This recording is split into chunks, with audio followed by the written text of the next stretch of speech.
Chimbalgi wahai saklon kaya puba ngamba wahini. Chimbalgi wahai khoithumba nungsiba wahai tana mahut silanba su ngammi. Thamoygi wahai senglaba amitraga pangkhak oiriba wahini. Thamoygi wahai afabadasu oisano nungaitabadasu oisano phajaba khoithumba wahaina lising lising chimbal thongdagi kanglakpa wahaidagidi thamoygi wahai amana magul heli tasing tasingna amakpa yaudabado chimbaldana ama fonglabaso thamoydane kari khanba thamoydana ama khalabaso chimbaldana kari fongkiba khangde udi kananaso nong nini duda laisa sauri ne kaina tawrido masana amukso ikaiba phawri mana tawribase lalabra amu khalaktabasu natte amukso lalibase kanano khantopa ngamlakte ngamda ngamdraga mangonda hekta tarai lalibase mani ma masana khanjai tanja fangle haiduna sengdoklubasu ngamde amana sawadra hairaga wahaida choksalnoba mana buhinani sauziluribase soikre ai lale amu hana sauna ragumsi haina mamangdudasu leplaga hainingbani adubu mangamde madugi thongna leitabagum tumin leisili lonthoktabisu oikre minungsi phawdabisu oikre usinnadabasu haikre onda yariba amma khanna oikre haikre yam sasinnabasu nongnini duda mitop haisira hairasi mitop haina kanano karino sumayik singdriba mitop amana matam khara leirakpadada adu kyumdugi ahongba lakpado khangi khutna thinduna takludrabaso mayik singna ubadi ngammi ayuk yahorakpada nongmata laidup katlamdaba numit yaukidre breakfast nganna chanabasu phangle asida sunate thabak chathoknaba makhoindi changan chabasu phangle ahongba awonba singsi ururaga ngasidi khoirang khoisaunaba phawrei nongdrendo magi nupi susina phamungde hiplaga phone metlaga lairiba matongduda pongdini pan henkre mapal tasilakadorabani adubu hojik phawba phamungdagi hendri hagotlaga machin maya phawba singdribani nongmata su chakan thonglaga pizaba yabani tumba sogoni khangde pura apumbi haido nang oirabani natte nangbo nasasu fana kuire fakiba khitadi yahawdo nganbe yaidana aigi fi amot pasingsi so suona thamambadi fana kuirabani suramba ko leiti ngarang na litluba purise hanjin hanjilin mandana calling manam namaktore perfume fawba ani surakadorabani nongdren hairibadu tade magi thokfa phone do kanna meli susi mondrang amadani leirido khazi kharakta soiba natre magi lisatto yam helabani hemankhre aina harisi nang kanadano nanado tadro foda hojik thugairadi nang paini nongdren fred ki button do pansin na saurangna na susida yenglaga hairakpani kaino khangde chak to ngasai loiramani chawro phajana khumlakpa ba khumnate mana bu hena saujilaklaga asit thoidabagum khumlaklibani nongdren changsillaga susida gi phone no mulli yam paining dai hairaga khanglanglangki phone do sapu kanna wall do da panbadagi display do pungkai kai khre hiplamba susi phukhogoli mana bu hena phinkat naire magi mapure ba nongdren bo magi makhata ba amagu ngaw bro nang na thibong chaninga ga ingon taineri kai gino kok thoga charu sa dro noi allawai gi hanai nupi phi ani suna setpa phangde bido ningsingak bro khangaude sawbaduna nongdren susi gi khazai da khutchaw duna thaki sapu kan kibana susi natondagi isu tare maya taksina kibai chimal dusu khara tatkre maduda loini yarobani pakhumso wahangso nasana nasada hangjo kaigino nongmata faw akan ba wai sinadaba aina ngasi nangwanda khupang thari saina maduda pakhum phangdraba asigum kharaga watli haibani kayuma fanglaba yam phakre wahai singsi hairam laga nongdren thokre susi khazai pairaga lehauri minutes khara adumna lei tanjaduda laizama na thaknaba cha cup ama pairaga changlei iche cha leizare ꯆꯥꯗꯨ ꯊꯝꯂꯒ ꯑꯣꯟꯊꯣꯔꯛꯄꯗ ꯁꯨꯁꯤꯅ ꯆꯞ ꯂꯦꯞꯂꯒ ꯃꯃꯥꯏ ꯃꯃꯤꯠ ꯏꯈꯝ ꯈꯝ ꯃꯆꯤꯟ ꯑꯃꯗꯤ ꯃꯅꯥꯇꯣꯟꯗꯒꯤ E ꯇꯥꯕꯗ ꯎꯔꯒ ꯉꯛꯅ ꯍꯪꯂꯛꯏ꯫ ꯆꯦ ꯀꯩꯗꯧꯔꯒꯦ ꯏ ꯊꯣꯛꯂꯤꯗꯦ? ꯍꯥꯏꯔꯒ ꯆꯪꯁꯤꯜꯂꯛꯄꯅꯤ ꯈꯪꯍꯧꯗꯦ ꯑꯁꯥꯎꯕ ꯄꯨꯝꯕ ꯇꯥꯏꯅꯐꯝ ꯈꯪꯗ ꯂꯥꯏꯖꯗ ꯇꯥꯏꯅꯔꯒꯦ ꯍꯥꯏꯕꯒꯤ ꯃꯇꯥꯒꯨꯝ ꯁꯨꯁꯤꯅ ꯂꯥꯏꯖꯗ ꯈꯣꯡꯄꯥꯛꯅ ꯊꯥꯈꯤ꯫ ꯃꯁꯦ ꯅꯪꯅ ꯊꯣꯛꯍꯟꯕ ꯉꯥꯛꯇꯅꯤ ꯅꯪꯅ! ꯍꯥꯏꯔꯝꯂꯒ ꯁꯨꯁꯤ ꯋꯥꯁꯔꯨꯝ ꯂꯩꯔꯤꯕ ꯑꯗꯣꯝ ꯆꯪꯈ꯭ꯔꯦ꯫ ꯇꯧꯔꯤꯕ ꯃꯇꯧꯗꯣ ꯂꯥꯏꯖ ꯇꯁꯦꯡꯅ ꯉꯛꯂꯦ꯫ ꯍꯥꯏꯐꯝ ꯇꯧꯐꯝ ꯈꯪꯗ ꯆꯞ ꯂꯦꯞꯂꯒ ꯂꯩ꯫ ꯋꯥꯈꯜꯗꯁꯨ ꯃꯌꯥꯝ ꯑꯃ ꯈꯜꯂꯤ ꯃꯥꯒꯤ ꯃꯔꯥꯜ ꯀꯔꯤꯅꯣ?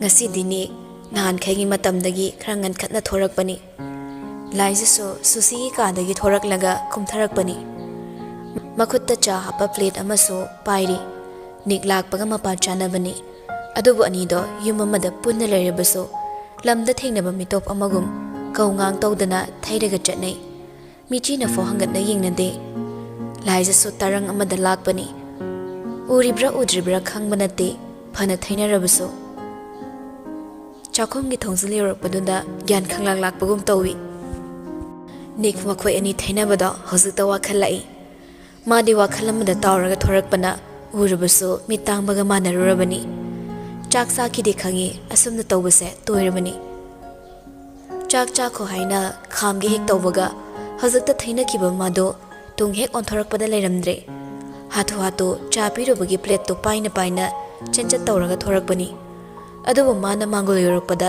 ꯅꯤꯛ ꯒꯥꯔꯤ ꯊꯧꯗꯣꯛꯈꯤꯕꯅ ꯍꯥꯟꯈ꯭ꯔꯦ꯫ ꯏꯌꯥꯏꯃꯗꯤ ꯊꯣꯛꯈ꯭ꯔꯕ꯭ꯔꯥ? ꯇꯨꯡꯗꯒꯤ ꯌꯥꯝꯅ ꯈꯪꯉꯥꯏ ꯍꯦꯛ ꯍꯥꯏꯔꯛꯄꯗꯨꯗ ꯂꯥꯏꯖ ꯍꯟꯗꯛꯁꯨ ꯈꯪꯂꯦ ꯑꯃꯨꯛ꯫ ꯑꯗꯨꯕꯨ ꯀꯩꯁꯨ ꯇꯧꯗꯕ ꯁꯥꯔꯒ ꯈꯨꯝꯂꯛꯏ꯫ ꯄꯥꯕꯨꯡ ꯍꯧꯖꯤꯛꯇ ꯊꯣꯛꯈ꯭ꯔꯦ꯫ ꯁ꯭ꯌꯥꯝ ꯃꯈꯥ ꯇꯥꯔꯝꯗ꯭ꯔꯦ꯫ ꯃꯥꯡꯒꯣꯜꯗꯨꯗꯒꯤ ꯀꯨꯝꯊꯔꯒ ꯒꯦꯠꯂꯣꯝꯗ ꯊꯣꯛꯈ꯭ꯔꯦ꯫ ꯂꯥꯏꯖꯅ ꯆꯪꯉꯛꯄꯗ ꯆꯤꯡꯂꯦꯝꯕꯗꯣ ꯕ꯭ꯔꯦꯛꯐꯥꯁ ꯆꯥꯔꯒ ꯂꯩꯔꯝꯃꯤ꯫ ꯉꯔꯥꯡ ꯍꯥꯏꯈꯤꯕꯒꯤ ꯃꯇꯨꯡ ꯏꯟꯅ ꯃꯥꯜꯂꯤ꯫ ꯐꯤꯔꯣꯜ ꯅꯥꯟꯅ ꯁꯦꯠꯂꯤ ꯆꯦꯀꯞ ꯆꯠꯇꯧꯔꯕ ꯃꯥꯜꯂꯤ꯫ ꯂꯥꯏꯖ ꯈꯪꯂꯗꯨꯅ ꯀꯣꯏꯊꯣꯛꯇꯅ ꯁꯝꯇꯛꯅ ꯋꯥꯍꯪ ꯑꯃ ꯍꯪꯂꯛꯏ꯫ ꯆꯤꯡꯂꯦꯝꯕ ꯀꯅꯥꯒ ꯆꯠꯀꯅꯤ? ꯂꯣꯌꯥꯒꯅꯦ꯫ ꯆꯤꯡꯂꯦꯝꯕꯒ ꯍꯦꯛ ꯍꯦꯛ ꯆꯠꯃꯤꯟꯅꯕꯗꯨꯗ ꯂꯥꯏꯖꯁꯨ ꯈꯪꯂꯕꯅꯤ ꯂꯣꯌꯥ ꯀꯅꯥꯅꯣ꯫ ꯊꯣꯏꯅ ꯃꯈꯥ ꯇꯥꯅ ꯍꯪꯂꯛꯇ꯭ꯔꯦ꯫ ꯆꯤꯡꯂꯦꯝꯕ ꯈꯨꯗꯥꯡꯒꯤ ꯘꯔꯤꯒꯤ ꯄꯨꯡꯗꯣ ꯌꯦꯡꯂꯒ ꯏꯆꯦ ꯑꯩ ꯊꯣꯛꯑꯒꯦ ꯂꯣꯌꯥꯁꯨ ꯌꯧꯔꯛꯑꯅꯤ꯫ ꯐꯖꯅ ꯆꯠꯂꯨꯀꯣ꯫ ꯊꯣꯛꯈ꯭ꯔꯤꯕ ꯃꯅꯥꯎꯗ ꯌꯦꯡꯂꯒ ꯂꯥꯍꯧꯏ꯫ ꯌꯨꯝꯗꯨꯗ ꯂꯩꯃꯤꯟꯅꯔꯤꯕ ꯃꯤꯑꯣꯏꯁꯤꯡꯗꯨꯒꯤ ꯃꯤꯍꯨꯜ ꯀꯔꯝꯅ ꯆꯣꯡꯂꯤ ꯑꯃꯅ ꯑꯃꯕꯨ ꯈꯪꯅꯗꯦ꯫ ꯈꯪꯂꯕꯁꯨ ꯊꯋꯥꯏ ꯏꯁꯥ ꯁꯥꯗꯕꯒꯤ ꯃꯃꯤ ꯇꯥꯏ꯫ ꯑꯃꯅ ꯑꯃꯕꯨ ꯏꯀꯥꯏ ꯈꯨꯝꯅꯕ ꯃꯊꯛ ꯊꯣꯡꯕꯗ ꯕꯦꯕꯥꯔ ꯇꯧꯕ ꯌꯥꯕ ꯀꯌꯥ ꯎꯒꯦ ꯐꯪꯗꯦ꯫ ꯃꯥꯒꯤ ꯃꯤꯠ ꯑꯅꯤꯗꯨꯅ ꯏꯅꯥ ꯀꯩꯔꯥꯛ ꯈꯨꯟꯕ ꯁꯦꯜ ꯄꯥꯏꯕꯁꯤꯡꯒꯤꯗꯤ ꯃꯗꯨꯅ ꯄꯛꯆꯩ ꯍꯥꯏꯒꯗ꯭ꯔꯥ? ꯃꯗꯨꯅ ꯑꯔꯥꯟꯕꯕꯨ ꯑꯣꯏꯒꯗꯧꯔꯤꯕ꯭ꯔꯥ? ꯃꯥ ꯈꯟꯐꯝ ꯈꯪꯗꯦ꯫ ꯇꯧꯔꯤꯕꯁꯤꯡ ꯑꯗꯣ ꯃꯁꯥꯅ ꯃꯁꯥ ꯐꯥꯎꯕ ꯒ꯭ꯌꯥꯟ ꯇꯥꯖꯗ꯭ꯔꯦ꯫ ꯃꯥꯅ ꯂꯩꯔꯤꯕꯗꯣ ꯌꯨꯝꯂꯥ ꯅꯠꯇ꯭ꯔꯒ ꯎꯆꯦꯛꯀꯤ ꯃꯀꯣꯜꯂꯥ? ꯄꯨꯂꯞꯇꯤ ꯂꯩꯃꯤꯟꯅꯩ ꯑꯗꯨꯕꯨ ꯃꯥꯅ ꯃꯥꯅ ꯊꯣꯛꯄ ꯑꯅꯤꯡꯕ ꯄꯪꯇꯧꯗ ꯇꯧꯕ ꯆꯠꯅꯤꯡꯕ ꯃꯐꯝꯗ ꯄꯪꯆꯠꯇ ꯆꯠꯄ ꯃꯇꯧꯗꯨꯗ ꯑꯁꯤ ꯐꯥꯎꯕ ꯌꯧꯅ ꯈꯜꯂꯕꯅꯤ ꯃꯥꯒꯤ ꯃꯀꯣꯛꯇꯨꯗ꯫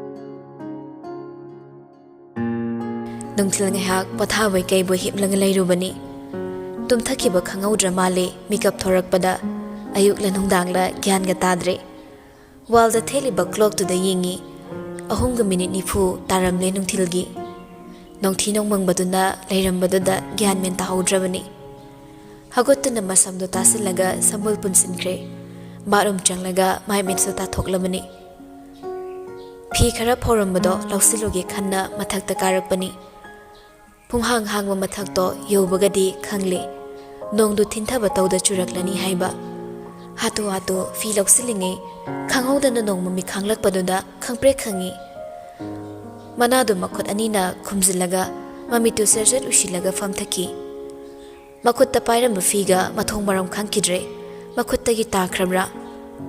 ꯈꯪꯍꯧꯗꯅ ꯈꯥꯡꯂꯛꯄꯗꯨꯗ ꯃꯥꯁꯨ ꯈꯪꯂꯨꯕꯅꯤ꯫ ꯅꯣꯡ ꯈꯣꯡꯈ꯭ꯔꯕ ꯃꯇꯨꯡ ꯑꯃꯨꯛ ꯇꯞꯅ ꯍꯧꯒꯠꯂꯒ ꯃꯈꯥꯗ ꯇꯥꯔꯤꯕ ꯐꯤꯁꯤꯡꯗꯨ ꯂꯧꯈꯠꯂꯤ꯫ ꯐꯤꯗꯣ ꯂꯧꯁꯜ ꯂꯧꯁꯟꯅ ꯑꯀꯣꯏꯕꯗꯣ ꯑꯃꯨꯛ ꯌꯦꯡꯉꯤ꯫ ꯇꯦꯔꯦꯁ ꯃꯊꯛꯇ ꯂꯩꯕꯅ ꯍꯧꯖꯤꯛ ꯃꯥꯅ ꯇꯧꯈꯤꯕ ꯃꯇꯧꯗꯣ ꯑꯇꯣꯞꯄ ꯊꯪꯅꯕꯅ ꯎꯈꯤꯕ꯭ꯔꯥ ꯈꯪꯅ ꯑꯃꯨꯛꯁꯨ ꯏꯀꯥꯏꯕ ꯄꯣꯛꯂꯛꯇꯨꯅ ꯃꯃꯣꯟ ꯇꯧꯔꯤ꯫ ꯂꯧꯁꯟꯕ ꯂꯣꯏꯔꯦ꯫ ꯂꯥꯏꯖ ꯆꯪꯈꯤꯕ ꯉꯥꯏꯔꯤꯕ ꯍꯥꯏꯗꯨ ꯑꯣꯏꯔ ꯃꯥꯜꯂꯤ꯫ ꯃꯉꯥꯎ ꯊꯤꯕ ꯅꯣꯡꯃꯥꯁꯨ ꯂꯥꯏꯖꯅ ꯃꯈꯥ ꯍꯦꯛ ꯌꯧꯔꯛꯄꯒ ꯑꯈꯥ ꯑꯔꯥꯎꯒ ꯂꯣꯏꯅꯅ ꯍꯩꯊꯔꯛꯂꯦ꯫ ꯉꯥꯏꯍꯥꯛꯇꯪꯒ ꯊꯤꯟꯊꯔꯝꯃꯗꯤ ꯆꯣꯠꯄꯨ ꯆꯣꯠꯂꯝꯅꯤꯗ꯫ ꯃꯔꯨꯝ ꯃꯔꯨꯝ ꯁꯣꯜꯂꯒ ꯂꯥꯛꯄꯅꯤ꯫ ꯐꯤꯁꯤꯡꯗꯣ ꯐꯖꯅ ꯊꯨꯞꯆꯤꯜꯂꯝꯂꯕ ꯇꯨꯡ ꯑꯃꯨꯛ ꯃꯈꯥꯗ ꯀꯨꯝꯃꯛꯂꯦ꯫ ꯅꯨꯡꯊꯤꯜꯒꯤ ꯊꯛꯅꯕ ꯆꯥ ꯑꯉꯥꯡꯕ ꯂꯣꯂꯣꯒꯤ ꯈꯟꯅ ꯀꯨꯝꯂꯛꯄꯅꯤ꯫ ꯍꯥꯊꯨ ꯍꯥꯊꯨ ꯂꯥꯛꯄꯗ ꯅꯥꯀꯟꯗ ꯂꯩꯔꯤꯕ ꯃꯤꯒ ꯎꯈꯤꯗ꯭ꯔꯦ꯫ ꯒꯦꯁ ꯂꯩꯔꯤꯕ ꯑꯗꯣꯝꯗ ꯍꯥꯟꯅ ꯍꯦꯛꯇ ꯆꯪꯁꯤꯜꯂꯛꯂꯦ꯫ ꯑꯗꯨꯕꯨ ꯃꯥꯅ ꯆꯥꯗꯨ ꯊꯥꯡꯒꯠꯀꯦ ꯇꯧꯕꯗ ꯈ꯭ꯋꯥꯏꯗꯒꯤ ꯉꯛꯂꯤꯕꯗꯤ ꯆꯥ ꯂꯣꯟꯅꯕ ꯀꯣꯟꯗꯨꯗ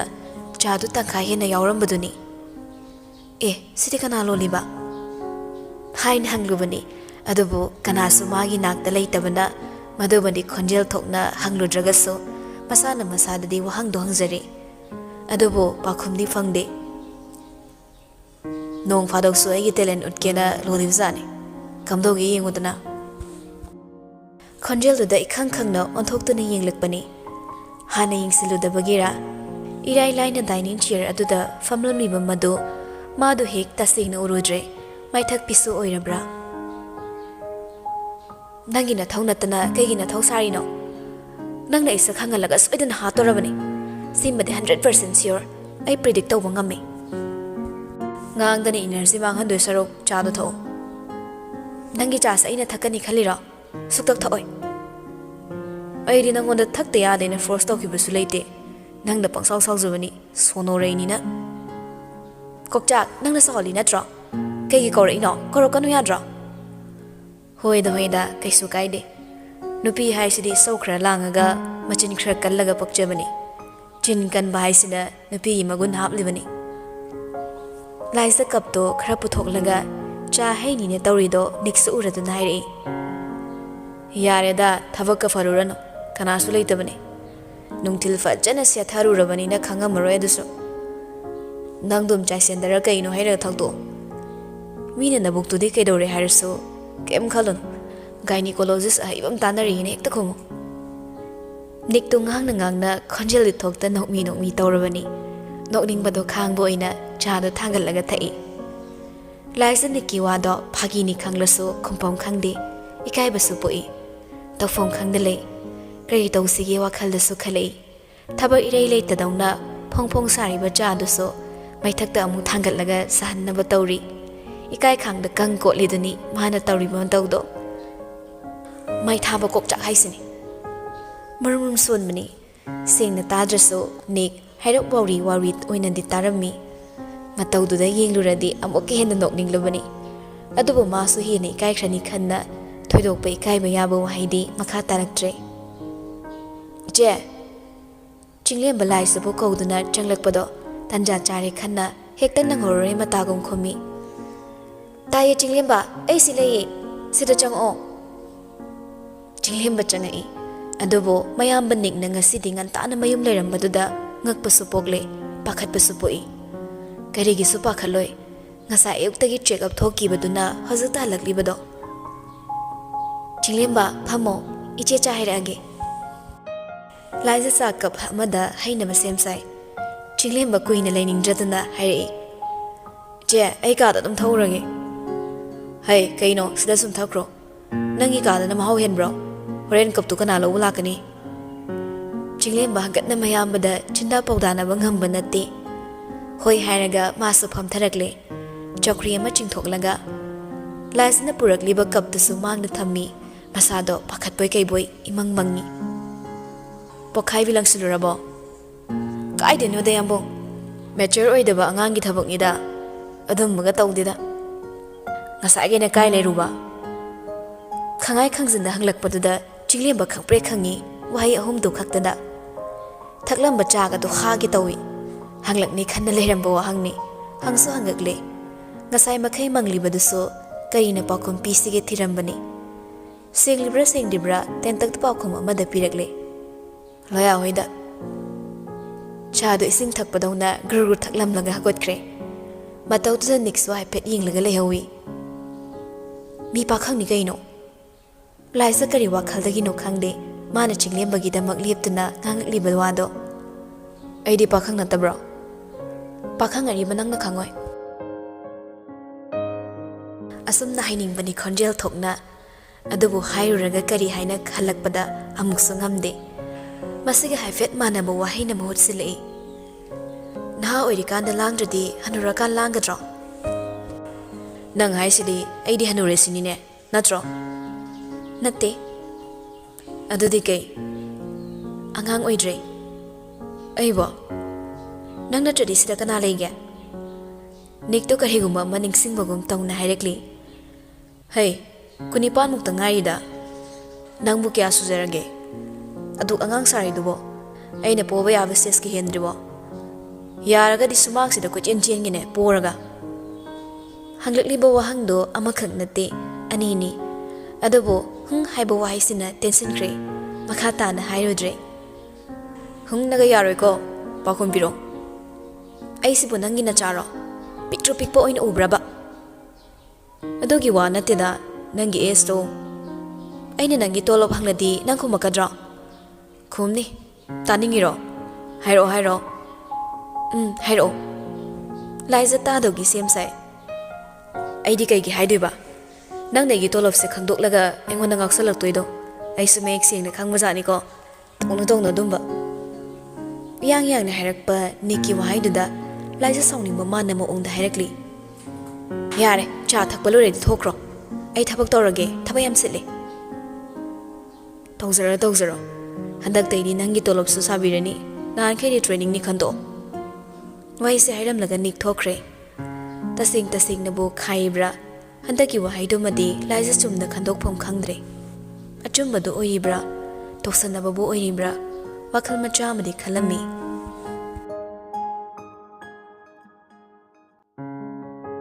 baroni chingkhong duda madom leptuna lerakli bado phanadi kuire kanagumba amasung ngaiba mali mafam du chingkhong oibana ka henu chi latta gari gato amani dum chatli hojik magi nakong da tattana tariba khonjel haibabo kausing haro uchik singi khonjel du mangaire makhal ni taribado hek tabada nungsibasu yauri khare hena yaklak tawbasu yauri makhal mathel haiduni maraktuda khonjel amasu yansinaraga yauri karamba khonjel akan mamalang ma na humlakpada haina humna sitliba ojau singdagi thorakpa khonjel adogumba mafamduda lepani haibada pakjai yamna su chale mafamduda leplambado khunggangduda poklambaso hafet kaso amuk cheptharaga lakpra yingi chepthadrabaso sangna chatliba lambido adum ingan ngana ubani adobu ka hena uningbagira natraga yamna thona lakhaningbagira ngangamdaba amagi matawdi yauri khangaude gari ama magi mangda sat khamlakpa gari do ubada adum khangi kanagi no haiba midubo tholakpra ngaibra gari gi thongdude yingli kumle emisakto nupado hanaga hairuradi hena fagatpa male makongdu su sikpa khara fare chinglemba mayagi manak changsilaga lepi nangaubra nupi aibo itomta mapamsida chingkhongsida kuina ngai halaga thambade haina chengadra khanbani adobo ma taude chaisu chairude tubin sum leplaga lei natom lera misikidro kayam kuire ngaiba khara thingkhre haina hana haude wahaudokto magi aningbado hana hektai chinglemba koibado haifet amuksu yingi kanasu kideda noyi phagi dawna mi fattabasu leite yam kalizani ne aina te hena khanba oidorira kai lenge ai go na se ai babo ngai ko da du wahangdo ngakler hango pakom siang ki geba aroi bagi wahai do khara tap thana hairakpani adudi kai haidoino atopa hanga su yaida kem kaide ado kai lege kai no de hanga kanobo mi atopa ukhradi fazadi aina sida kaubase nungai tabra hojikti khagle mafamsi mayagi apambani haiba madunasu akitu sumpokta chinglim babu ngai khibani yai kishu kaide mafamse yamchi yam nungai akoi bada haifet yinglaga hairakpani kaigino somda toina laide maram leibra aina nang nungsibai Hek haizilradi khangbre khangna tiangkhibabu yai khalai. Maram lei haidokpa yadi. Maram su khangba yadaba. Adudi ai su halage. Hainingai maram su leitabanina. Da chinglemba su hankro. Hairaga maya chatki tawi. Adubu chinglemba nanghorori matagum mayagi man mamanglomda khazak chatkhatlaga leplaga khami. Yam thengabo pungdingan limale. Ima masangam hongdi halage. Waso hainingai leitamnina. Leihe haiduini ngaya ngayoba. Mayado hairo tarage haibagi matagum tumin leplaga lei. Hek michana basungamda kufet kafe chinglemba da su yingli. Chinglemba irem lemna leplaga haigedopagi sem saraga lei. Ngasidi thambal hektro. Chinglemba gi wahaiduda mayada nokninglura male nokfet tawri. Karigi su nokningloi. Adok serious taramlaga haglikliba wahangduda madi aruba wahang ama haglaktoiba khallubani. Adubo magi wakhal tayonare. Da chinglemba thambali swaida sapandana. A patlomda chatlagi hekadabani. Da chinglemba na pamladi hojik sa dum hi ubayani. Thamchet su yam panbani yam su thumbani. Adui wana teda ado nangasai wahang do hangaroidro. Maya ingangna kay wahang no.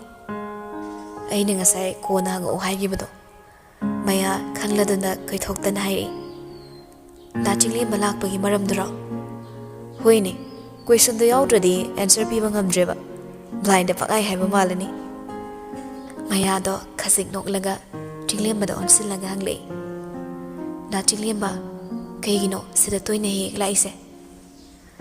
Leikol da satliba phazaraba leirangsingdagidi swagi patki durel da satliba thambal thamjet thamnan hena kalaksaba yam nushijaba adugini toina toina aigi lamhenba khongsina hek lakningise.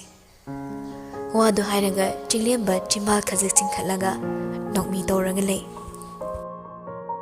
Mayadi wahaisingna taraga chinglemba bo haifet munna yinglamlaga mai leiduna lakle. Wadi amma phonganglamde. Ma hik lei thorakpadagi mayasu mai thongdo nokmi basaktam nam hotsinkre.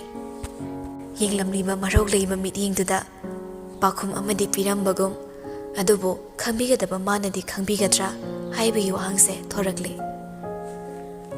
Chinglembade asum leplaga lehori mayana wahai ama phau kangthoklamdabaduda ma wakhaldo charangna halli. Mabu waraukrabra saukrabra haibasina mabu tattana khalalle. Nupa magi thamoide nupi mana mayek singna huttuna khangkrabani. Adubo nupa madadi nupi magi thamoibu khangdamana charangna lehobani. Nupi gi thamoida phariba chongli bihul karamba ihulno nupadunadi khangkidre. Karamna su khangani nusigi ingit ama phau ulamdrabada ngauduna lehore madi. Asumna nga honkhige sinbra tawge yauna tawwa masu yauribani. Aibasum nga holange khalabra. Hipna himna ngasai mayana unakiba maduning singlaga machinda sonthangna solakpani. Mondrang sanari bahaidu oira male nokmi ga story. Yengbadadi kaya nungairi matawdo ang hawbagi matawgumbani. Mata singna ngauri nungsigi ni sada ngauri iraknare masa pumba thumatkre nungsigi ipaktuda.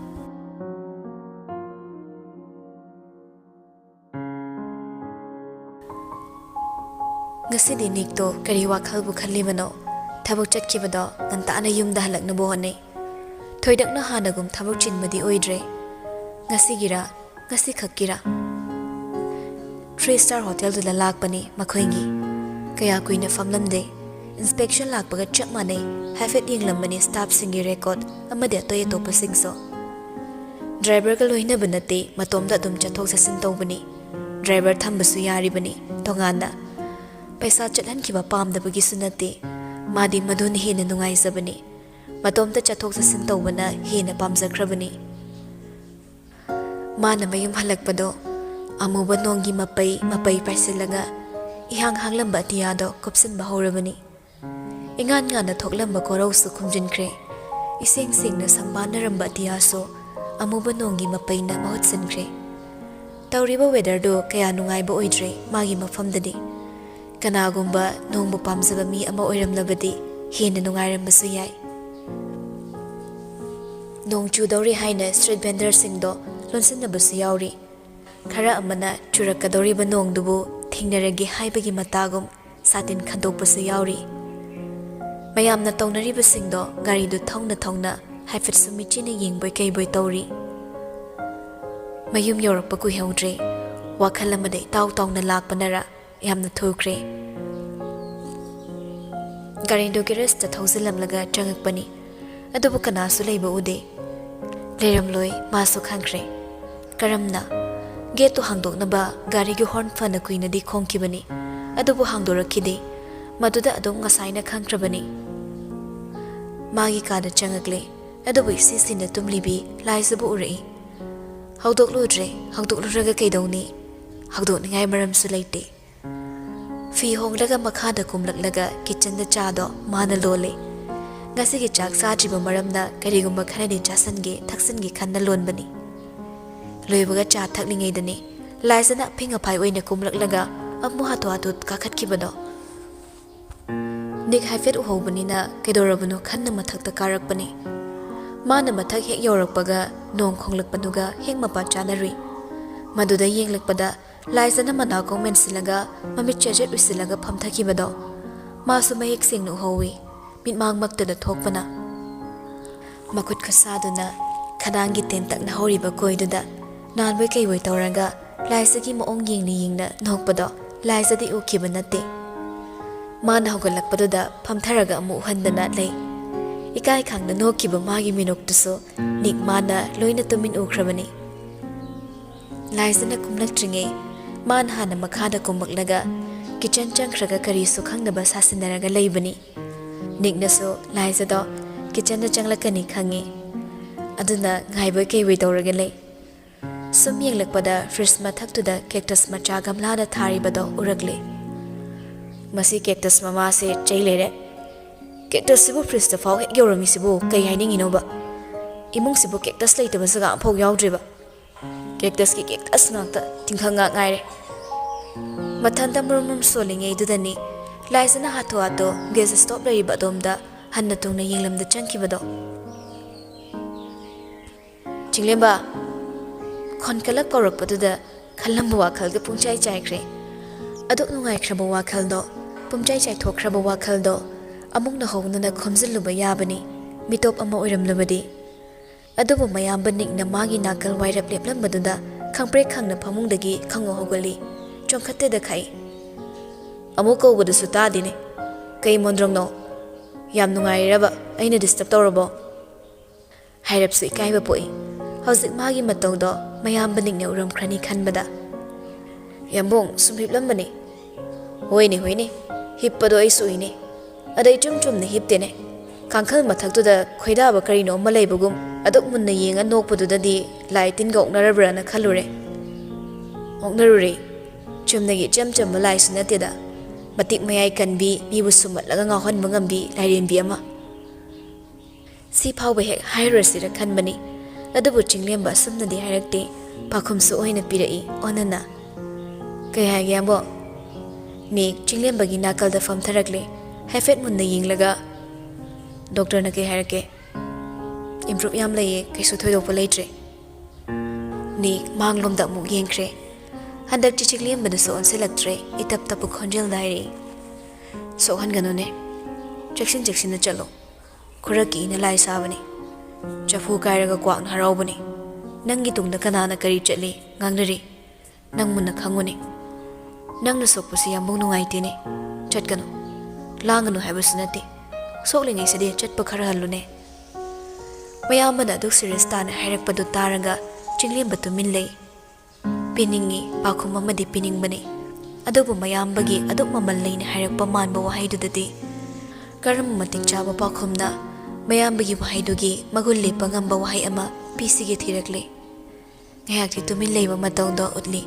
ꯋꯥꯈꯜ ꯈꯜꯂꯤ ꯇꯥꯛꯂꯤꯕ꯭ꯔꯥ ꯄꯥꯎꯈꯨꯝ ꯄꯨꯒꯦ ꯍꯣꯠꯅꯔꯤꯉꯩ ꯅꯤꯛ ꯍꯧꯒꯠꯈ꯭ꯔꯦ ꯃꯈꯥ ꯇꯥꯔꯝꯗ ꯃꯥꯒꯤ ꯔꯨꯝꯗꯒꯤꯁꯨ ꯊꯣꯛꯈ꯭ꯔꯦ ꯆꯤꯡꯂꯦꯝꯕ ꯐꯝꯂꯤꯉꯩ ꯀꯔꯤꯒꯨꯝꯕ ꯑꯃ ꯈꯪꯅꯤꯡ ꯅꯤꯡꯁꯤꯡꯂꯛꯄꯒꯨꯝ ꯐꯣꯟꯗꯨ ꯂꯧꯊꯣꯛꯂꯒ ꯃꯌꯥꯒꯤ ꯀꯟꯇꯦꯛ ꯅꯝꯕꯔꯗꯨꯗ ꯆꯪꯉꯤ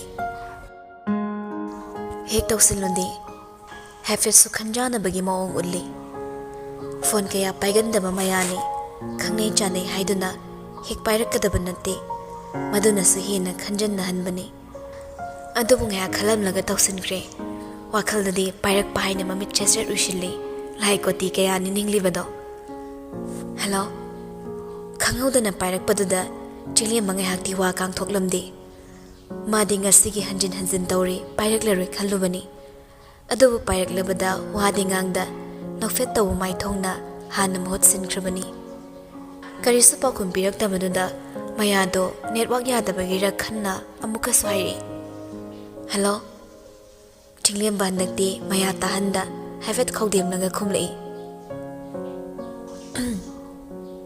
ꯏꯃꯥꯅ ꯍꯥꯏꯗꯥꯏ ꯀꯔꯤ ꯑꯣꯏꯅꯅꯣ ꯐꯤꯚꯔꯅꯤ ꯍꯤꯗꯥꯛꯇꯤ ꯆꯥꯕ꯭ꯔꯥ ꯍꯣꯏ ꯑꯗꯣ ꯂꯣꯏꯈ꯭ꯔꯦ ꯉꯁꯤꯒꯤ ꯂꯩꯔꯝꯗ꯭ꯔꯦ ꯆꯠꯂꯤꯉꯩ ꯅꯨꯃꯤꯠꯁꯨ ꯇꯥꯁꯤꯟꯈ꯭ꯔꯅꯤ ꯍꯌꯦꯡ ꯑꯣꯏꯅ ꯂꯩꯔꯒꯦ ꯊꯝꯃꯣ ꯑꯩ ꯑꯃꯨꯛ ꯇꯧꯔꯛꯀꯦ ꯑꯁꯤ ꯍꯥꯏꯔꯒ ꯐꯣꯟꯗꯨ ꯊꯝꯈ꯭ꯔꯕ ꯃꯇꯨꯡ ꯅꯝꯕꯔ ꯑꯃꯗ ꯑꯃꯨꯛ ꯊꯨꯅ ꯀꯣꯜ ꯇꯧꯁꯤꯜꯂꯤ ꯅꯤꯛꯅ ꯆꯤꯡꯂꯦꯝꯕꯒꯤ ꯀꯥꯔꯣꯝꯗꯒꯤ ꯊꯣꯔꯛꯄꯗꯨꯒ ꯃꯄꯥ ꯆꯥꯟꯅꯅ ꯂꯥꯏꯖꯗ ꯄ꯭ꯂꯦꯠꯇ ꯆꯨꯖꯥꯛ ꯑꯐꯨꯠꯄ ꯈꯔ ꯍꯥꯞꯂꯒ ꯄꯨꯔꯒ ꯂꯥꯛꯄꯗꯣ ꯎꯏ ꯑꯦ ꯑꯗꯨꯅ ꯀꯥꯏꯗ ꯄꯨꯔꯤꯕ ꯅꯪꯒꯤ ꯌꯥꯎꯗꯦ ꯆꯤꯡꯂꯦꯝꯕꯒꯤꯅꯤ ꯅꯨꯃꯤꯠ ꯇꯥꯁꯤꯜꯂꯛꯑꯀꯥꯟꯁꯤꯗ ꯍꯣꯔꯦꯟ ꯆꯥꯛ ꯆꯥꯕ ꯌꯥꯔꯣꯏꯅꯦ ꯆꯥꯃꯟꯈ꯭ꯔꯦ ꯅꯊꯧ ꯅꯠꯇꯦ ꯑꯁꯤ ꯍꯥꯏꯔꯝꯂꯒ ꯂꯥꯏꯖꯗꯣ ꯅꯤꯛꯄꯨ ꯊꯩꯔꯒ ꯂꯥꯛꯄꯅꯤ ꯑꯗꯨꯕꯨ ꯅꯤꯛꯁꯨ ꯍꯟꯗꯦ ꯂꯛꯅꯔꯒꯤ ꯃꯇꯥꯒꯨꯝ ꯈꯣꯡꯀꯥꯞ ꯑꯃ ꯀꯥꯜꯂꯒ ꯇꯨꯡꯂꯣꯝꯗꯒꯤ ꯂꯥꯏꯖꯒꯤ ꯃꯁꯝꯗꯣ ꯃꯈꯨꯠ ꯈꯨꯠꯁꯥꯗꯨꯅ ꯈꯖꯤꯛ ꯄꯥꯏꯁꯤꯜꯂꯒ ꯈꯪꯆꯤꯡ ꯆꯤꯡꯉꯤ ꯑꯌꯥ ꯍꯥꯏꯔꯒ ꯂꯥꯏꯖ ꯇꯨꯡꯂꯣꯝꯗ ꯃꯁꯥꯗꯣ ꯍꯥꯏꯊꯔꯛꯀꯦ ꯇꯧꯏ ꯑꯗꯨꯕꯨ ꯃꯁꯥꯅ ꯉꯥꯛꯍꯧꯔꯦ ꯁꯥꯎꯅ ꯅꯤꯛꯂꯣꯝꯗ ꯑꯣꯟꯁꯤꯜꯂꯒ ꯍꯥꯏꯔꯤ ꯀꯣꯛꯆꯥꯛ ꯅꯪ ꯆꯨꯖꯥꯛꯁꯤꯅ ꯊꯣꯝꯃꯛꯎꯔꯣ ꯅꯤꯛ ꯃꯌꯥ ꯍꯤꯒꯠꯈꯩ ꯅꯣꯛꯂꯒ ꯍꯦꯟꯅꯕꯨ ꯁꯥꯎꯍꯜꯂꯒꯦ ꯃꯇꯥꯒꯨꯝ ꯊꯣꯝꯃꯛꯎꯅꯦ ꯍꯥꯏꯕꯒ ꯇꯧꯕꯒ ꯂꯥꯏꯖ ꯄꯤꯛꯇꯛ ꯇꯧꯕ ꯆꯨꯖꯥꯛ ꯑꯃ ꯈꯜꯂꯒ ꯅꯤꯛꯇ ꯊꯣꯝꯂꯛꯏ ꯅꯤꯛꯁꯨ ꯈꯣꯡꯂꯩ ꯊꯨꯅ ꯑꯣꯛꯂꯒ ꯍꯥꯏꯔꯛꯏ ꯁꯤꯅ ꯂꯣꯏꯔꯝꯃꯣ ꯈꯔ ꯆꯥꯎꯕ ꯑꯃ ꯍꯨꯜꯂꯛꯎꯅꯦ ꯑꯣꯛꯀꯦꯕ ꯁꯤꯕꯨ ꯀꯅꯥ ꯆꯥꯗꯣꯏꯅꯣ ꯄꯤꯛꯃꯟꯈ꯭ꯔꯦ ꯍꯥꯏ ꯋꯥꯅꯤ ꯍꯥꯏꯅ ꯍꯥꯏꯅ ꯆꯨꯖꯥꯛꯇꯣ ꯑꯃꯨꯔꯛ ꯆꯤꯛꯂꯤ ꯍꯟꯗꯛꯇꯤ ꯂꯥꯏꯖ ꯋꯥ ꯃꯈꯥ ꯇꯥꯔꯝꯗ꯭ꯔꯦ ꯃꯃꯤꯠ ꯄꯩꯅ ꯅꯤꯛꯇ ꯌꯦꯡꯂꯝꯂꯒ ꯆꯤꯡꯂꯦꯝꯕꯒꯤ ꯔꯨꯝꯗ ꯆꯨꯖꯥꯛ ꯑꯐꯨꯠꯄꯗꯣ ꯄꯤꯕ ꯆꯪꯈ꯭ꯔꯦ ꯌꯥꯆꯪꯂꯛꯄꯒꯤ ꯁꯨꯃꯥꯡꯗ ꯙꯨꯞ ꯊꯥꯔꯒ ꯂꯥꯏ ꯈꯨꯔꯝꯕꯗꯣ ꯃꯗꯨ ꯍꯦꯛ ꯂꯣꯏꯕꯒ ꯍꯧꯒꯠꯇꯨꯅ ꯂꯦꯇꯔꯟꯗꯨ ꯄꯥꯏꯔꯒ ꯌꯨꯝꯂꯣꯝꯗ ꯃꯥꯏ ꯑꯣꯟꯁꯤꯟꯒꯦ ꯇꯧꯕꯅꯤ ꯑꯗꯨꯕꯨ ꯀꯅꯥꯒꯨꯝꯕ ꯑꯃ ꯊꯣꯡꯒꯥꯜꯗ ꯃꯃꯤ ꯁꯥꯃꯤ ꯑꯣꯏ ꯂꯦꯞꯂꯤꯕꯗꯣ ꯎꯔꯛꯏ ꯀꯅꯥꯅꯣ ꯈꯟꯅ ꯃꯁꯥꯗꯨꯁꯨ ꯈꯖꯤꯛ ꯄꯥꯈꯠꯄ ꯄꯣꯛꯂꯛꯏ ꯃꯌꯥ ꯈꯣꯟꯖꯦꯜ ꯀꯟꯇꯛꯅ ꯊꯣꯡꯒꯥꯜꯂꯦꯝꯗ ꯌꯦꯡꯂꯒ ꯍꯥꯏꯔꯤ ꯀꯅꯥꯅꯣ ꯅꯨꯄꯥꯗꯣ ꯃꯈꯨꯠꯇ ꯄꯥꯏꯔꯤꯕ ꯄ꯭ꯂꯥꯁꯇꯤꯛ ꯕꯦꯒꯇꯣ ꯊꯥꯡꯒꯠꯂꯒ ꯎꯠꯂꯛꯏ ꯃꯌꯥ ꯒ꯭ꯌꯥꯟ ꯇꯥꯗ꯭ꯔꯦ ꯅꯨꯄꯥꯗꯨꯒꯤ ꯃꯇꯨꯡꯗꯨꯗ ꯂꯦꯟꯇꯔꯟꯗꯨ ꯄꯥꯏꯈꯠꯂꯒ ꯊꯣꯡꯒꯥꯜꯂꯣꯝꯗ ꯈꯖꯤꯛ ꯊꯣꯔꯛꯏ ꯅꯛꯁꯤꯜꯂꯛꯄꯗꯒꯤꯗꯤ ꯅꯨꯄꯥꯗꯨꯒꯤ ꯁꯛꯐꯝꯗꯨ ꯎꯕꯗ ꯈꯪꯂꯛꯏ ꯑꯦ ꯗꯥ ꯂꯣꯌꯥ ꯅꯠꯇ꯭ꯔꯣ ꯂꯣꯌꯥꯅ ꯃꯥꯅꯦ ꯆꯤꯡꯂꯦꯝꯕꯅ ꯐꯣꯟ ꯇꯧꯈꯤ ꯃꯥꯜꯂꯦ ꯄꯥꯏꯔꯛꯇꯦ ꯍꯥꯏꯅꯦ ꯃꯌꯥ ꯀꯔꯤꯁꯨ ꯈꯟꯗ ꯑꯣ ꯑꯩꯅ ꯙꯨꯞ ꯊꯥꯔꯤꯉꯩ ꯑꯣꯏꯔꯝꯃꯅꯤ ꯁꯤꯁꯦ ꯄꯤꯔꯨꯆꯣꯅ ꯂꯥꯛꯄꯅꯦ ꯁꯦ ꯂꯧꯁꯤꯜꯂꯣ ꯍꯥꯏꯔꯒ ꯃꯈꯨꯠꯇ ꯄꯥꯏꯔꯝꯕ ꯍꯤꯗꯥꯛ ꯍꯥꯞꯄ ꯄ꯭ꯂꯥꯁꯇꯤꯛ ꯕꯦꯒꯇꯣ ꯃꯌꯥꯗ ꯁꯤꯟꯅꯔꯛꯂꯤ ꯑꯩ ꯍꯜꯂꯒꯦꯀꯣ ꯃꯈꯥ ꯇꯥꯕꯗꯤ ꯅꯣꯏ ꯄꯥꯎ ꯐꯥꯎꯅꯔꯣ ꯂꯣꯌꯥꯁꯨ ꯍꯟꯈ꯭ꯔꯦ ꯃꯌꯥ ꯃꯈꯨꯠꯇ ꯄꯥꯏꯔꯤꯕ ꯍꯤꯗꯥꯛꯇꯣ ꯃꯨꯟꯅ ꯌꯦꯡꯂꯛꯏ ꯃꯈꯨꯠ ꯅꯥꯝꯃꯗꯅ ꯂꯦꯇꯔꯟꯗꯣ ꯑꯗꯨꯃꯛ ꯄꯥꯏꯔꯤ ꯃꯇꯥꯡꯗꯨꯗ ꯃꯃꯥꯅ ꯀꯧꯔꯛꯄꯗꯨꯗ ꯍꯥꯊꯨ ꯍꯥꯊꯨ ꯏꯃꯨꯡꯗ ꯆꯪꯈ꯭ꯔꯦ ꯁꯣꯝꯗ ꯆꯤꯡꯂꯦꯝꯕ ꯐꯝꯅ ꯐꯝꯅ ꯐꯣꯟ ꯈꯤꯡꯂꯛꯄ ꯉꯥꯏꯔꯤ ꯃꯥꯅ ꯇꯧꯕ ꯄꯥꯏꯃꯜꯂꯛꯇꯕꯗꯨꯗ ꯀꯣꯜ ꯕꯦꯛ ꯇꯧꯔꯛꯄꯒꯤ ꯑꯁꯥꯗꯅꯤ ꯉꯥꯏꯔꯤꯕꯗꯣ ꯃꯇꯥꯡꯗꯨꯗ ꯃꯥꯒꯤ ꯐꯣꯟꯗꯣ ꯔꯤꯡ ꯈꯣꯡꯂꯛꯂꯤ ꯅꯪꯍꯧꯔꯣꯏ ꯃꯇꯥꯒꯨꯝ ꯐꯣꯟꯗꯣ ꯀꯅꯥꯒꯤꯅꯣ ꯌꯦꯡꯕꯗ ꯂꯣꯌꯥꯒꯤ ꯑꯣꯏꯔꯝꯃꯤ ꯉꯥꯏꯔꯤꯕ ꯃꯤꯗꯣ ꯑꯣꯏꯗ꯭ꯔꯕꯁꯨ ꯂꯣꯌꯥꯒꯤ ꯑꯣꯏꯔꯝꯕꯗꯨꯗ ꯄꯟꯊꯕ ꯇꯧꯗ ꯁꯠ ꯄꯥꯏꯈꯠꯂꯤ ꯂꯣꯌꯥ ꯄꯤꯈ꯭ꯔꯕ ꯅꯠꯇ꯭ꯔꯣ ꯇꯥ ꯍꯦꯛꯇ ꯍꯪꯉꯤ ꯍꯜꯂꯣ ꯍꯥꯏꯕꯕꯨꯛ ꯅꯪꯗꯦ ꯇꯧꯔꯤꯁꯦ ꯄꯤꯈ꯭ꯔꯕ ꯅꯠꯇ꯭ꯔꯕ ꯄꯤꯈ꯭ꯔꯦ ꯑꯆꯪꯂꯛꯄꯒꯤ ꯙꯨꯞ ꯊꯥꯔꯝꯕꯅꯤ ꯋꯥꯔꯤ ꯁꯥꯟꯅꯔꯤꯉꯩꯗꯅꯤ ꯃꯌꯥꯒꯤ ꯀꯣꯜ ꯂꯥꯛꯈꯤꯕꯗꯣ ꯂꯣꯌꯥ ꯊꯦꯡꯛꯁ ꯂꯣꯌꯥꯅ ꯈꯨꯝꯕ ꯅꯪꯗ꯭ꯔꯤꯉꯩ ꯍꯣꯜ ꯂꯩꯈꯤꯕꯗꯨꯗ ꯃꯥꯁꯨ ꯉꯛꯅ ꯂꯩꯍꯧꯔꯦ ꯆꯤꯡꯂꯦꯝꯕ ꯅꯪꯍꯧꯔꯣꯏ ꯃꯇꯥꯒꯨꯝ ꯍꯥꯏꯔꯛꯏ ꯃꯌꯥ ꯂꯣꯌꯥꯅ ꯍꯤꯗꯥꯛ ꯄꯤꯔꯝꯃꯕ ꯅꯠꯇ꯭ꯔꯣ ꯈꯪꯅ ꯈꯪꯅ ꯍꯪꯂꯤꯕꯅꯤ ꯍꯣꯏ ꯄꯤꯔꯝꯃꯦ ꯑꯗꯣ ꯍꯌꯦꯡ ꯂꯧꯕ ꯂꯥꯛꯑꯣ Kaino, kay lau haino. Chinglim mangak pa amagaluin na nahangbani. Hidak singse. As arubaga malure. Ay ni kong nalakto na tiningbani. Ada kong kutse kaya nungay tabasida. Ngari thoba yada tawbani. Nagpo na di kapay uraso chilak bayaba. Ay mi maral longning de. Da chinglim ba. Ay ni imagi hidak haying laygani. Pirami se haying lo. Adudi ay ni imagi damuk laykrabani. Pithokraba potpo kamaina mulok sandoino. Mina nungay ba hong nadeda. Ay mina pirak pa longning de haying lo balao. Maya tasing hidak singdu pithokning dribra. Konjel di sauksin na bagom tawag na hayrakli. Chinglim basu waraw ba man ba konjel na pa kumpirei. Mi na hayra ise anirak tisurabani.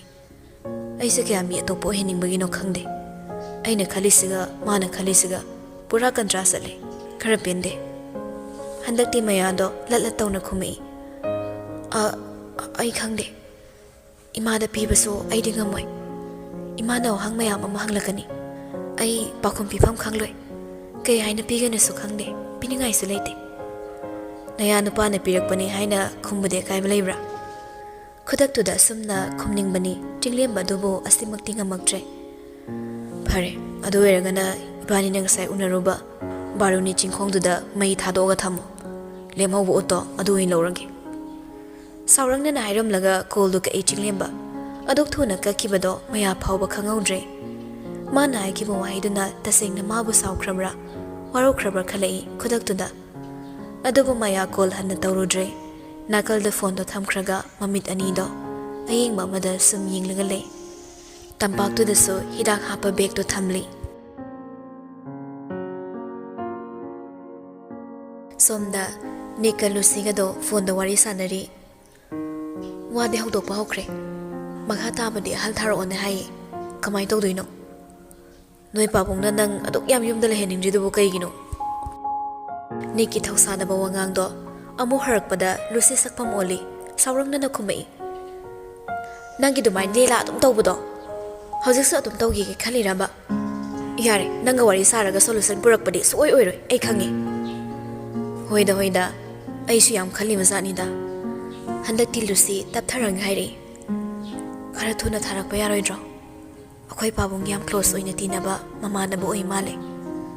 Mana isa mama oy sarage na adum tak leire. Adugini ay na mathayam sari se. Noy pabong gi vestido marag tabi yaroi. Kay gino nang na tum. Ayam sauning agtoreda. Yare to ase. Ay kem haira aroi. Nang so haira ano. Patient ga khanarakpaga yawbraba iso ilang langida akhoi doctor se haina tanaba iya yade hairing isida yahudradi aibu mangda tana dana ningong da sirin thinba soidre handakti Lucy do noglei Nikki wahai da nokpado khangsinlaga asimade hairi phagi torakanu ko ai sauri bani hande nikso phagi lepte makha ta tharai noi pangthabi dudi kap kanu ko kap keso Nungsibidrasu en kap oba. Handakti Lucy do konjel thokna noglei. Yare ko ai di yare haisini. Pangthabi kap ke hairo. Ho Nungsibidrasu to overdose oi tripo kapsilake ba. Nang na nungsibasidi thomuk nungsi kai duni ne. Bo hai do Lucy ngak poi nok ning boi tongna. Kaino thomuk nungsi haide. Thom yawdan hawe an sangbu kai lege. Nikso phone da paina Lucy mamam chawari sari bado tarai. Lucy mamana ado kuina wari sari dubu kanagano la one chak hana sa thu urasi. Lucina ima chatlamo ai la ageba. Kuira kanoko noi pabung di loi khrabani. Mama thoki baga Lucy phone da on silai. Ai thamage ko chak sara sina kore. Thamo. Nick phone do kaklaga balcony duda lipna magi room nom da omsilakpani. Hey, kaino ne? Nick khangbai kai boy laisida khanglaw lawi. Thongsul da kaidorino sono chubisidi. Kari aibu sono chubi kaina. Chak thiri haibi ge tawranga chara su tokchok. Asika khairam laga laisa man hanna makha taramje adom kumthakre. Tungda mang da Nick sukum lai. Atay suloina charam le. Marak tu da susidi yauram de. Nik famtharaga chabado hawi amaga hoi mai hainade achikpado nikna thugairaga hairi pabung chak to aga wam ta khanase ta soksu yause hoi yare haibagum kanas wa makha ta tharaktre magi chafam thokpado adum chari nakal wairap lepnaga thabak loisilami laisado nikna haiba wafam duda kari aruba wa leirabano khalei haina kibagi matung ina mapam cha homdo sofa amatada famine atopa amadana lata amadi susi family next to hainingba saningba warido ikoi thokte dong adum nganglei ai luhong lage pabung achagi wahaiduda sam thoina ngakpa pokte chap chaba chahi matang oire ma su khangi asida sunatana matik chare haibasi suni tumin leirambadagi makokto tamna nomlei adubu chamamnaba madi leiri laizudi kamdowa nik thawai sa da khumlei magi wa tham khoda pabung khara leira mai hanjakini pabung na maduda kok sarurano ai fana masingani siam wafam dugi matang dani hanglaktre nupi macha dadi kanagi macha no pabung nolen khombagi macha nupi duni hana susida lakibado nonglen khomba haidi minister duro mane pabung siam ngha khallabatung ibe madu doctor ni haigum tawdai au pabung anda muksusia makok tamna nomlaga pabung bu haiba salu haibro hoi pabung adumai tawbiro phare numit aphaba ma yenglaga ne mangol karo lage wai se hairam laga siam hogot kre ma pabung hogot kibaga nongjen wangang bahorakle ngai khone yaima nubi macha dubu hana sida laklami kaina natai man haikine madu oibro laame yum kai samjin basidi nangna kari khaliba yum kai ga lairida masi lai jasibu kamai tawsige imadi yum sida makha tana lehenba pamde ngasai makan tumin lesinarambi latan hairakpani susisu mate hekta pangsili aduni ima mana sumleradi inaupi doctor do da yet pam oigadori bani last di yum thugai bi khabai haido ma oiraktoini nongdren magi nupi susi da onsilaga yaningdaba mato ulli hai phanata khallo aphattaba ma phau uge fangloi phattana bu khallaba aphaba ma phau kan thokpa ngamoi ko susi kamang tori ima yengo to asi lai je selak pade mana ga ise suknung nungsidrabani mana ise phuso pipiriba kari mantra sadu bu toksan graba no khangde aina haiba wagam tap tabi gidre masinu pise logi ga lohon roima nang matoina ni ko nang khupak sani wangang da khra yeng direct lai suai tabe hongnabi second thoughts yaw da wangang dongang nongdren asaw bo laga susi da hairak pani handak tila ta no ok laga yare nang sangkro makha tan imosi ni hari sibu kari asoiba yawge ima nang na thoan mangak tani handak ti nongdren pinda ba magi matau laga mama warong ni yinglam laga makha taram da changkre lata machin khatlaga nongdren ni yingi kari su khangja da bi lansa da be amagi matau laga nikta mon silakle yaima laija se nang na khara chatna bai ko nang na haira dine yarakani magi la kaya no pige hayo phamlam mani hogolaga atapo khonjel da lumlum laung hairi laija di aini yum sida koksan ki basunate noina koksan ki bane ma bu yum sida lehening drasu noina dum chalan ko madu da ayawre madu aigi thonate wai khra se hairam laga ma su setre makha tan on sinaraga wari sabasu ma pamde tasing hairabada ima phawba kaudana noi haiba wai sina otsilaga seasonary bani makoina sanari ba wari singdo thangnaba ka da leiba laisana loina tari bani adubo wari singado magi maphamdadi karisu thoini hena anaubo oidre mathakta amuk praprop karak laga kayo boga karisu khangdaba saraga amuk changlakpani nik sofa da famlaga phone yinglaga leirammi laisa master tawragi matago niki mamangduda hangat handa sum chatlaga lei sumot da floor do amung nan thokpa hokre loibaga amung ba room da changnaga mamai mami tarure amuk na night cream do taiba muk chatli amuk na filosan ba muk chatli karisu khanda na famlam banik do mamai non khalei kaino toriduna hai do tarasu tasin de laisa ꯃꯥꯒꯤ ꯊꯣꯛꯄ ꯀꯥꯗꯣ ꯂꯣꯏꯁꯤꯜꯂꯒ ꯂꯩ ꯃꯐꯝ ꯆꯥꯅ ꯊꯝꯂꯤꯕ ꯄꯣꯠꯀꯗꯣ ꯑꯃꯨꯛ ꯂꯧꯊꯣꯛꯂꯒ ꯁꯦꯝꯖꯤꯜꯂꯤꯕꯅꯤ ꯅꯤꯛꯇꯨ ꯂꯥꯏꯖꯒꯤ ꯅꯥ ꯈꯔ ꯆꯪꯁꯤꯜꯂꯛꯂꯒ ꯍꯥꯏꯔꯛꯏ ꯅꯪꯒꯤ ꯀꯥ ꯑꯃ ꯍꯣꯡꯉꯁꯤ ꯃꯊꯛꯇ ꯑꯍꯥꯡꯕ ꯂꯩꯕꯅꯤ ꯃꯤ ꯈꯔ ꯅꯦꯛꯑꯒ ꯁꯦꯝꯖꯤꯜꯍꯜꯂꯒꯦ ꯇꯥꯅꯤꯡꯗꯦ ꯋꯥ ꯉꯥꯡꯕ ꯈꯨꯗꯤꯡ ꯇꯥꯅꯤꯡꯉꯦꯒ ꯇꯥꯅꯤꯡꯗꯦꯒ ꯇꯥꯗꯕ ꯁꯨꯛꯌꯥ ꯌꯥꯔꯣꯏ ꯁꯤꯗ ꯅꯪꯒꯤ ꯔꯨꯝ ꯑꯣꯏꯕ ꯌꯥꯔꯔꯣꯏ ꯇꯛꯅ ꯉꯥꯡꯂꯝꯕ ꯅꯤꯛꯇꯣ ꯍꯟꯗꯛꯇꯤ ꯈꯣꯟꯖꯦꯜ ꯈꯔ ꯀꯟꯇꯛꯅ ꯉꯥꯡꯂꯛꯄꯅꯤ ꯇꯥꯅꯤꯡꯗꯦꯗꯤ ꯇꯥꯅꯤꯡꯗꯦ ꯑꯩ ꯀꯩꯝ ꯇꯥꯅꯤꯡꯗꯦꯕ ꯈꯟꯅꯕ ꯌꯥꯝ ꯍꯧꯔꯛꯀꯅꯨ ꯑꯩ ꯂꯨꯍꯣꯡꯉꯁꯨ ꯅꯪ ꯁꯤꯗ ꯑꯗꯨꯝ ꯇꯨꯝꯒꯦ ꯍꯥꯏꯔꯣ ꯅꯪꯅ ꯅꯇꯨ ꯊꯤꯅꯤꯡꯉꯒ ꯑꯩꯉꯣꯟꯗ ꯈꯠꯅ ꯍꯧꯔꯛꯏꯗꯣ ꯀꯩꯒꯤꯅꯣ ꯅꯪꯃꯨꯛ ꯁꯣꯅꯣ ꯆꯨꯕ ꯅꯨꯄꯤꯁꯦ ꯑꯩ ꯑꯃꯨꯛꯐꯥꯎ ꯊꯦꯡꯅꯗ꯭ꯔꯤ ꯅꯤꯛ ꯑꯣꯏ ꯊꯪꯕ ꯈꯨꯗꯣꯝꯕꯤꯗꯨꯅ ꯂꯥꯏꯖꯗ ꯊꯤꯜꯂꯒ ꯍꯥꯏꯔꯤ ꯑꯩꯁꯨ ꯅꯪꯗꯧꯅ ꯅꯀꯣꯛ ꯆꯥꯛꯄ ꯅꯨꯄꯥꯁꯦ ꯑꯃꯨꯛꯐꯥꯎ ꯊꯦꯡꯅꯗ꯭ꯔꯤ ꯑꯩꯒꯤꯁꯦ ꯅꯪꯉꯣꯟꯗ ꯐꯖꯅ ꯔꯤꯀ꯭ꯋꯦꯁ ꯇꯧꯔꯕꯅꯤ ꯒ꯭ꯌꯥꯟ ꯈꯔ ꯇꯥꯅꯁꯤ ꯑꯩꯅ ꯅꯪꯒꯤ ꯀꯥꯁꯤꯗ ꯂꯩꯒꯅꯨ ꯍꯥꯏꯔꯗꯤ ꯅꯪꯒꯤ ꯅꯨꯄꯤꯗꯨꯅ ꯑꯩꯉꯣꯟꯗ ꯍꯥꯏꯖꯍꯜꯂꯣ ꯃꯗꯨ ꯑꯣꯏꯔꯕ ꯑꯩꯁꯨ ꯅꯪꯒꯤ ꯀꯥꯁꯤꯗ ꯂꯩꯔꯔꯣꯏ ꯑꯩꯅ ꯍꯥꯏꯔꯤꯁꯦ ꯑꯣꯔꯗꯔꯅꯤ ꯂꯥꯏꯖ ꯃꯈꯨꯠ ꯑꯅꯤꯒꯗꯣ ꯀꯥꯔꯟ ꯆꯟꯁꯤꯟꯅꯔꯒ ꯃꯨꯛꯇꯅ ꯂꯦꯞꯂꯒ ꯂꯩ ꯀꯅꯥꯁꯨ ꯃꯋꯥ ꯂꯧꯗꯦ ꯍꯥꯏꯕꯒꯤ ꯃꯑꯣꯡꯅꯤ ꯃꯃꯥꯏꯗꯨꯁꯨ ꯅꯥꯀꯜ ꯑꯃꯔꯣꯝꯗ ꯑꯣꯟꯊꯣꯛꯂꯒꯅꯤ ꯂꯦꯞꯂꯤꯕꯗꯣ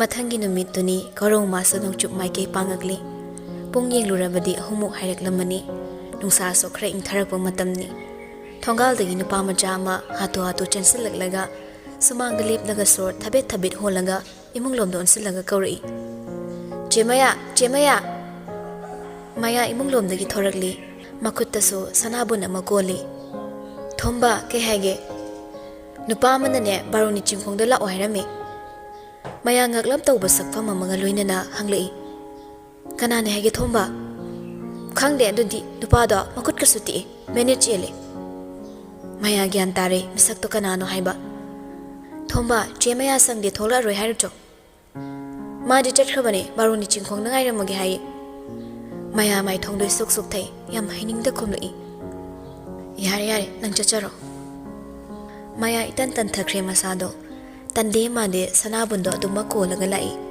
ꯇꯁꯦꯡꯕꯗꯤ ꯏꯁꯤꯡ ꯁꯣꯛꯂꯨꯒꯦ ꯈꯟꯅ ꯊꯣꯛꯆꯔꯛꯄꯅꯤ ꯑꯗꯨꯕꯨ ꯃꯤ ꯑꯃꯅ ꯉꯥꯏꯗꯨꯅ ꯂꯩꯕꯗꯨꯗ ꯃꯥꯁꯨ ꯃꯤꯑꯣꯏꯕ ꯑꯃ ꯑꯣꯏꯅ ꯅꯨꯡꯉꯥꯏꯇꯕꯗꯣ ꯈꯔ ꯐꯥꯎꯔꯤꯕꯅꯤ ꯁꯨꯝ ꯂꯥꯛꯄꯅ ꯕꯥꯔꯨꯅꯤ ꯆꯤꯡꯈꯣꯡ ꯌꯧꯔꯦ ꯎꯔꯦ ꯃꯥꯁꯨ ꯂꯥꯞꯇ ꯒꯥꯔꯤꯗ ꯉꯥꯕꯣꯏ ꯀꯩꯕꯣꯏ ꯂꯦꯞꯂꯤꯕ ꯃꯥꯗꯣ ꯀꯔꯤꯁꯨ ꯈꯟꯗꯕ ꯁꯥ ꯃꯅꯥꯛꯇ ꯆꯪꯁꯤꯜꯂꯒ ꯂꯦꯞꯂꯒ ꯃꯥꯅ ꯋꯥꯔꯤ ꯁꯥꯕ ꯍꯧꯏ ꯗꯥ ꯆꯤꯡꯂꯦꯝꯕ ꯀꯩ ꯍꯥꯏꯒꯦ ꯁ꯭ꯋꯥꯏꯗ ꯃꯩ ꯊꯥꯈꯤꯕꯒꯤ ꯎꯠꯇꯤ ꯑꯃꯐꯥꯎ ꯎꯗꯦ ꯎꯔꯣꯏ ꯀꯩꯁꯨ ꯊꯥꯁꯨ ꯊꯥꯗꯅ ꯀꯗꯥꯏ ꯎꯔꯅꯤ ꯃꯌꯥ ꯃꯃꯥꯏꯗꯣ ꯈꯖꯤꯛ ꯅꯥꯀꯜꯂꯣꯝꯗ ꯑꯣꯟꯊꯣꯛꯂꯒ ꯍꯥꯏꯔꯛꯄꯅꯤ ꯄꯨꯔꯛꯄ ꯅꯠꯇ꯭ꯔꯣ ꯀꯗꯥꯏ ꯊꯥꯗꯣꯛꯑꯝꯃꯁꯤ ꯆꯤꯡꯂꯦꯝꯕꯗꯣ ꯈꯔ ꯁꯥꯎꯅꯤꯡꯒꯨꯝ ꯇꯧꯅ ꯍꯥꯏꯔꯛꯄꯅꯤ ꯄꯨꯔꯛꯇꯦ ꯍꯥꯏꯅ ꯍꯥꯏꯅ ꯃꯌꯥ ꯅꯣꯛꯅꯤꯡꯕ ꯐꯥꯎꯔꯛꯂꯕꯅꯤ ꯆꯤꯡꯂꯦꯝꯕꯒꯤ ꯃꯇꯧꯗꯨꯗ ꯃꯥꯏꯗꯨ ꯅꯥꯀꯜꯂꯣꯝꯗ ꯑꯃꯨꯛ ꯑꯣꯟꯊꯣꯛꯂꯒ ꯅꯣꯛꯄꯗꯣ ꯈꯥꯡꯂꯤ ꯆꯤꯡꯂꯦꯝꯕ ꯁꯥꯎꯕꯒꯤ ꯃꯇꯧ ꯎꯠꯂꯤꯕꯗꯣ ꯇꯧꯐꯝ ꯈꯪꯗꯕꯒꯤ ꯃꯑꯣꯡꯗ ꯂꯨꯃꯥꯡꯒꯤ ꯁꯝꯗꯣ ꯑꯃꯨꯛ ꯅꯥꯟꯊꯩ ꯋꯥꯗꯣ ꯉꯥꯡꯂꯛꯇꯦ ꯃꯤꯠꯐꯝꯁꯨ ꯑꯔꯦꯞꯄ ꯂꯩꯇ ꯑꯀꯣꯏꯕꯗꯣ ꯀꯩꯂꯩ ꯂꯩꯗꯅ ꯌꯦꯡꯂꯤ ꯃꯌꯥ ꯃꯈꯨꯠꯅ ꯀꯣꯜꯂꯝꯕ ꯁꯅꯥꯕꯨꯟꯗꯣ ꯃꯈꯥꯗ ꯊꯝꯂꯝꯂꯒ ꯂꯝꯕꯤ ꯃꯇꯥꯏ ꯋꯥꯏꯔꯞ ꯍꯧꯔꯤꯕ ꯄꯥꯝꯕꯤ ꯃꯆꯥꯁꯤꯡꯗꯨꯒꯤ ꯃꯥꯏꯀꯩꯗ ꯆꯪꯈꯤꯕꯗꯣ ꯆꯤꯡꯂꯦꯝꯕꯁꯨ ꯎꯔꯤꯕꯅꯤ ꯑꯗꯨꯕꯨ ꯃꯥ ꯍꯧꯖꯤꯛ ꯐꯥꯎꯕ ꯈꯣꯏꯔꯥꯡ ꯈꯣꯏꯁꯥꯎꯅꯕꯒꯤ ꯃꯇꯧ ꯎꯠꯂꯤ ꯃꯌꯥ ꯃꯈꯨꯠꯇ ꯀꯔꯤꯒꯨꯝꯕ ꯑꯃ ꯄꯥꯏꯗꯨꯅ ꯑꯃꯨꯛ ꯍꯜꯂꯛꯂꯤ ꯆꯤꯡꯂꯦꯝꯕꯒꯤ ꯍꯦꯛ ꯅꯥꯀꯟꯗ ꯂꯦꯞꯂꯒ ꯇꯞꯂꯕ ꯈꯣꯟꯖꯦꯜꯗ ꯍꯥꯏꯔꯛꯂꯤ ꯏꯇꯥ ꯁꯟꯗ꯭ꯔꯦꯝꯕꯤꯒꯤ ꯑꯔꯦꯞꯄꯗ ꯑꯩꯒꯤꯁꯨ ꯑꯔꯦꯞꯄ ꯑꯣꯏꯔꯅꯤ ꯀꯔꯤꯒꯨꯝꯕ ꯏꯇꯥ ꯁꯟꯗ꯭ꯔꯦꯝꯕꯤꯅ ꯗꯥ ꯆꯤꯡꯂꯦꯝꯕꯗꯒꯤ ꯂꯥꯞꯊꯣꯛꯄ ꯉꯝꯗ ꯇꯥꯡꯖꯕꯤ ꯑꯣꯏꯈ꯭ꯔꯕꯗꯤ ꯑꯩꯁꯨ ꯗꯥ ꯆꯤꯡꯂꯦꯝꯕꯒꯤ ꯑꯄꯥꯝꯕꯗ ꯑꯌꯦꯠꯄ ꯌꯥꯎꯗ ꯌꯥꯈ꯭ꯔꯦ ꯍꯥꯏꯅ ꯂꯧꯕꯤꯔꯣ ꯑꯁꯤ ꯍꯥꯏꯔꯝꯂꯒ ꯃꯌꯥ ꯃꯈꯨꯠꯇ ꯄꯥꯏꯔꯝꯕ ꯁꯟꯗ꯭ꯔꯦꯝꯕꯤꯗꯣ ꯆꯤꯡꯂꯦꯝꯕꯒꯤ ꯈꯨꯠꯅꯝꯗꯨꯗ ꯊꯝꯂꯛꯏ ꯃꯤꯅꯣꯛ ꯑꯃꯒ ꯂꯣꯏꯅꯅ ꯃꯌꯥ ꯁꯅꯥꯕꯨꯟꯗꯣ ꯄꯥꯏꯈꯠꯂꯒ ꯆꯠꯈ꯭ರೆ ꯂꯦꯞꯇꯨꯅ ꯂꯩꯍꯧꯔꯦ ꯍꯪꯂꯥꯏ ꯑꯣꯟꯈ꯭ꯔꯦ ꯅꯨꯄꯥꯗꯣ ꯑꯅꯝ ꯀꯟꯕꯗꯣ ꯁꯛꯐꯝ ꯍꯣꯡꯗ ꯑꯁꯨꯝ ꯑꯁꯨꯝ ꯂꯥꯞꯊꯣꯛꯈ꯭ꯔꯕꯤ ꯃꯥꯕꯨ ꯌꯦꯡꯅ ꯌꯦꯡꯅ ꯂꯦꯞꯍꯧꯔꯤ ꯃꯤꯠꯃꯥꯡꯗꯒꯤ ꯃꯃꯤ ꯁꯥꯝꯈ꯭ꯔꯕꯗ ꯃꯈꯨꯠ ꯈꯨꯅꯝꯗ ꯇꯥꯡꯖꯔꯤꯕꯤ ꯁꯟꯗ꯭ꯔꯦꯝꯕꯤꯗ ꯑꯃꯨꯛ ꯃꯤꯠꯐꯝ ꯊꯝꯃꯛꯂꯤ ꯅꯣꯛꯐꯦꯠ ꯇꯧꯕ ꯃꯤꯅꯣꯛ ꯑꯃꯒ ꯂꯣꯏꯅꯅ ꯅꯥꯟꯊꯣꯛꯍꯟꯈ꯭ꯔꯔꯣꯏ ꯄꯥꯏꯊꯣꯛꯍꯟꯈ꯭ꯔꯔꯣꯏ ꯍꯥꯏꯕꯒꯤ ꯃꯇꯥꯒꯨꯝ ꯃꯈꯨꯠ ꯅꯥꯝꯃꯗꯣ ꯊꯥꯡꯒꯠꯂꯒ ꯁꯟꯗ꯭ꯔꯦꯝꯕꯤ ꯑꯗꯨꯕꯨ ꯀꯨꯞꯁꯤꯜꯂꯤ ꯌꯨꯝ ꯌꯧꯔꯛꯄꯗ ꯉꯥꯏꯔꯤꯕꯅꯤ ꯁꯨꯁꯤ ꯆꯨꯔꯤ ꯇꯥꯐꯝꯗꯨꯗ ꯀꯞꯄꯋꯣ ꯂꯥꯎꯕꯋꯣ ꯇꯧꯔꯒ ꯂꯩꯔꯝꯕꯗꯣ ꯃꯗꯨ ꯎꯕꯗ ꯅꯤꯛꯁꯨ ꯉꯥꯏꯍꯥꯛꯇꯤ ꯂꯦꯞꯂꯒ ꯇꯧꯔꯤꯕ ꯃꯇꯧꯗꯣ ꯌꯦꯡꯉꯤ wahang oina kaidorobano hangrudраbasu ure susigi khut namadagi chentharaklebe ikhengdo ubada bakhut namadunasu kana sejrat paisilaga honari latasa topam khangda phi amana sokpado yatsannamu honai susi kapna wangang balepte masigi minai nu pisina yumdang bada kainami asinane ai bhat ke tawrapau yumsida leiba mi amattana khangsinna tabagum leise thausadrisi bu kaigino ho ima ai bu minai nu pisina thangda tana lelag hat ka tawre kapna susi magi maning waira flip riba nik tairap su yingli haige yongna haiba wamasu yauri matawdo next wahe ama po kang thok de lepningi tanjado da laizana imungdagi sori ama pairaga hatu chenthoraki mayam do pula laizagi sori du da mitfam thamlai